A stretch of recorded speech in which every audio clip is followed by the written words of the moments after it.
Forget the golden prince with blonde hair and refined posture. The Thor of the ancient sagas did not walk, he advanced like a living storm.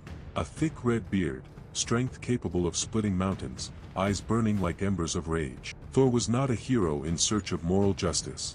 He was something older, something necessary, the raw force that prevented the world from being swallowed by primordial chaos. Many believe Thor was merely a hunter of frost giants.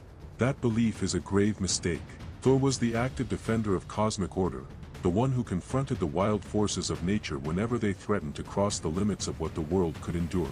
Welcome to Mythology Unpacked. Today, we will reveal why, to the Norse peoples, thunder was proof that the world was still safe. Far beyond ice, Thor and primordial chaos. In Norse sources, the word Jotun does not simply mean giant. It describes ancient, untamed, pre-civilizational forces, beings that existed before divine order and resisted it. Thor did not fight cold alone. He confronted giants of stone and mountain, whose solidity symbolized the immobility of the wild world, resistant to human life. Giants bound to destructive natural forces, such as earthquakes, landslides, and cataclysms. Thursur, especially hostile Jotnar, associated with violence, direct confrontation, and constant threat to gods and humans alike.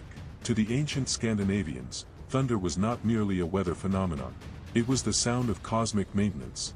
If mountains did not collapse onto villages, if wild forces did not advance unchecked, it was because Thor was fighting somewhere beyond the horizon. The anatomy of strength. Thor did not win these battles with elegance. He won them with impact. His power was amplified by artifacts that reflected his brutal, practical function. Mjölnir, the hammer forged by the dwarves, with a shortened handle due to sabotage. This flaw did not weaken it, it made combat inevitably close, direct, and personal. Mjölnir, the belt that multiplied his strength, allowing him to face enemies no other god dared to confront physically. Iron gloves, indispensable for wielding Mjölnir with absolute control. And Thor did not cross the skies in silence. His chariot, pulled by the goats Tangrisnir and Tangjostr, shook the firmament itself. He slaughtered them for sustenance and brought them back to life the next day, a cycle reflecting the ruthless logic of survival in a hostile world. The perfect example, the duel with Hrungnir.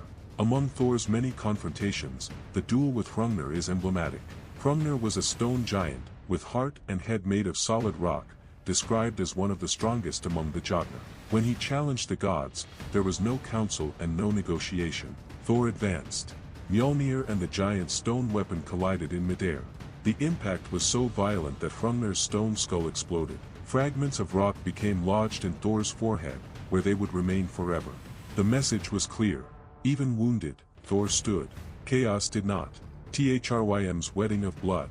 Even absolute strength can be temporarily stripped of its weapon. When the giant Thrym stole Mjölnir, Thor was left powerless.